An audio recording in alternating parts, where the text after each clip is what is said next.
formación en la autosugestión. Leyendo un poco me han surgido algunas preguntas. A ver si... Cuando te he leído, he reconocido pautas y técnicas que explican muchos otros autores, pero me sorprende ver algunas que no están en lo que yo ya he leído hasta hoy. Entonces me surge, ¿podemos utilizar Reiki y sugestión? ¿Y podemos usar nuestro propio cuerpo para sugestionarnos? Sí, quizás estas son algunas novedades en el mundo de la autosugestión o sugestión. Las sugestiones más conocidas son las que llamamos verbales, con afirmaciones pactadas y estados de relajación, donde introducimos ciertas pautas nuevas. Esto es muy universal, está bastante conocido. No significa que se esté haciendo tan bien como quisiéramos, pero esto es bastante conocido. Lo que pasa es que el mundo de la sugestión, lo que es introducir nueva pauta en ti, pues no pasa solamente por la parte verbal. Y efectivamente, la energía, lo que llamamos condiciones energéticas, en general favorecen y aumentan cualquier tipo de sugestión que estemos haciendo. Es decir, incrementan la fuerza con que son instaladas estas pautas.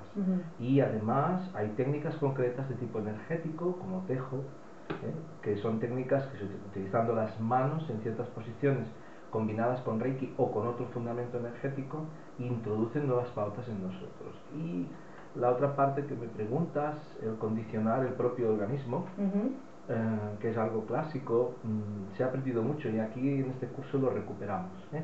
Podemos organizar en nuestro esquema orgánico, en nuestro esquema corporal, posiciones o presiones sobre nuestro propio organismo para conseguir recordar una determinada pauta y ponerla en marcha.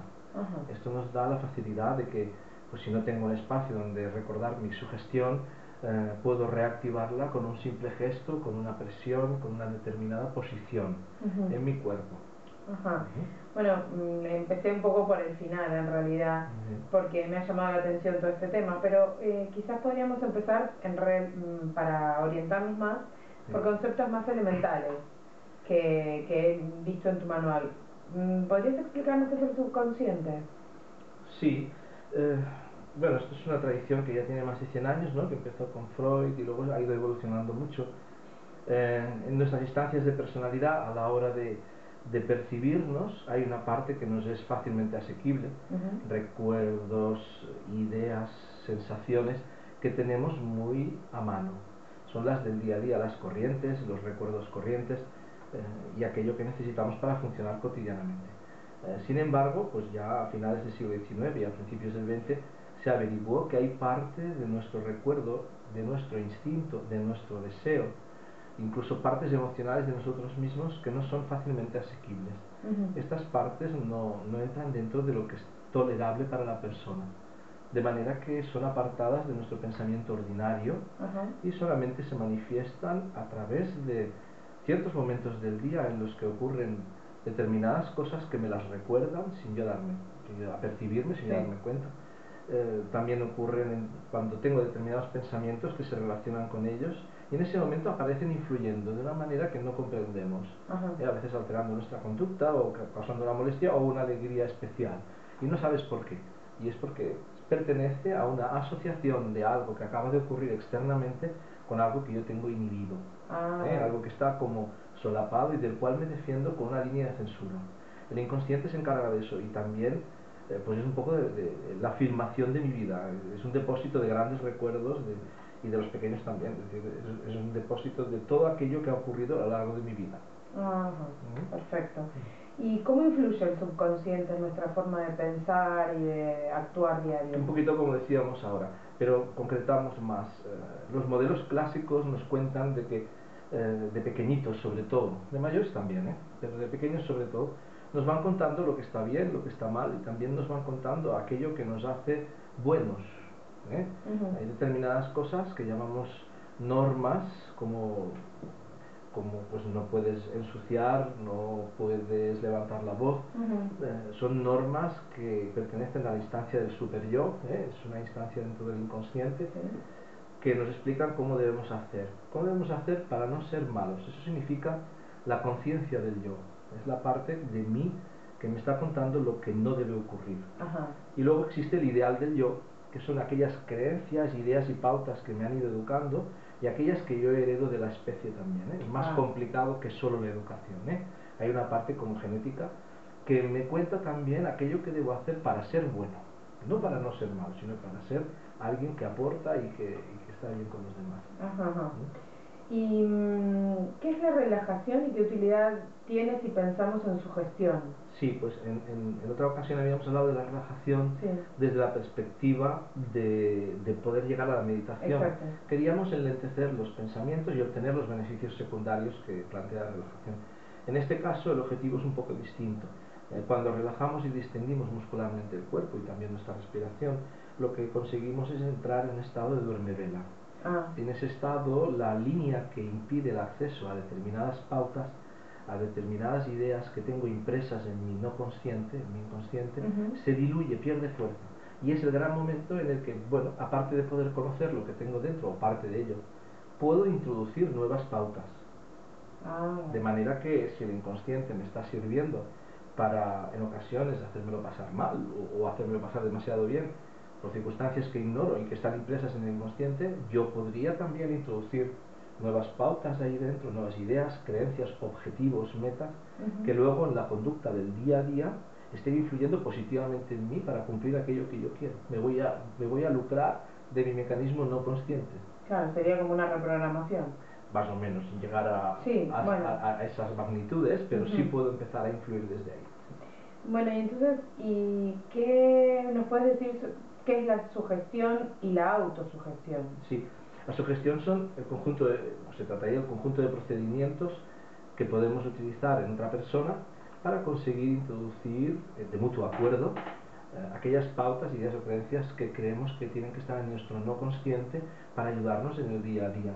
La autosugestión es cuando pues esto lo hago conmigo mismo. En principio el curso está más destinado en un ámbito limitado, con 8 técnicas, si no recuerdo mal, a enseñarte cómo introducir a ti mismo determinadas pautas, determinadas ideas o objetivos. En realidad, pues un poco el límite del curso es que aprendo a hacerlo conmigo. Claro. Y bueno, ahí contamos un poquito si tiene que haber una supervisión o no, que en ocasiones sí, ¿vale? Y los límites que tiene cualquier sugestión, cómo cerrarla para que no quede permanentemente abierta también. Vale, o sea que es un trabajo personal, digamos. En ese caso se trataría de un trabajo más bien personal. Sí. Vale, ¿y cómo podemos sugestionarnos, por ejemplo? Pues ahí explicamos muchos procedimientos. Antes, pues has empezado el cuestionario, ¿no? Hablando de la condición a través del cuerpo, que es poco conocida o que se está aprendiendo. Ahí incluso utilizamos la imagen también. Utilizamos una determinada imagen para poderla ver a menudo e introducirla en un estado de máxima relajación dentro de mí. Esa autoimagen es un referente en este momento, porque forma parte de lo que tengo que hacer.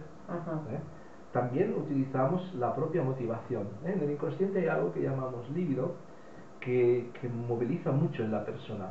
Tiene que ver con el deseo, tiene que ver con el instinto, y tiene procesos pues bien conocidos como la catexia, que es una elección. Yo decido de repente que ese es el objeto que quiero. Una persona, una cosa, una situación, y eso moviliza mucho en mí. Ese es un procedimiento general. Bien, pues si yo convenzo a mi no consciente de que algo es muy importante para mí, estoy motivando que la libido actúe. Por lo tanto, habrá mucha energía de mí mismo puesta en la dirección que yo quiero. Y en este caso no se trata de mantenerlo de manera consciente, que puede pesarte mucho. No, es que yo tengo que hacer esto porque creo que es bueno para mí, sino que si esa idea la he introducido en mi interior, por ejemplo a través de una imagen, de energía, pues yo voy a obtener el beneficio de que voy a pensarlo incluso en sueños. Es decir, de alguna manera todo me empuja hacia allí, motivando la libido, utilizando la libido. La libido, la imagen, hemos hablado de energía, el organismo, y luego están las sugestiones verbales clásicas, en las que normalmente se procede pactando una afirmación asequible, una afirmación como mañana voy a poder volar, o estoy volando, pues es difícil de cumplir. No, claro. Claro, y entra en duda, por lo tanto la mente consciente te dice, bueno, esto es absolutamente imposible, y si hay dudas y no son asequibles o no son creíbles, nadie va a poder sugestionarse. Tienen que ser pautas cercanas que nosotros podamos conseguir. Hay un montón de condiciones para que un enunciado valga. Esta es la clásica. Un enunciado verbal que emito en estado de relajación a menudo y en ciertos momentos del día para conseguir imponer en mi inconsciente esa pauta. Esta es la más conocida de todas. Sí, lo que llamamos la sugestión verbal clásica, que es la más conocida. Y digamos la más fácil de practicar también, ¿no? Pues no te creas, porque justo pues estuvimos hace unos días en una asociación de personas que sufren fibromialgia, y a mí lo de la sugestión verbal en fibromialgia pues no me parece, por ejemplo, lo más adecuado. Son personas que sienten mucho a través de su organismo, así que su asociación no consciente, sobre todo a través de pautas orgánicas. Claro, en ese caso me parece mucho mejor utilizar su propio organismo. Claro. Si su organismo sufre cuando determinadas circunstancias ocurren en su vida, o las recuerdan o las están viviendo, que es una de las posibilidades, no decimos que esa sea la causa principal, pero sabemos que es concurrente. Bueno, pues de la misma manera puedo crear una asociación corporal orientada a beneficiarlas.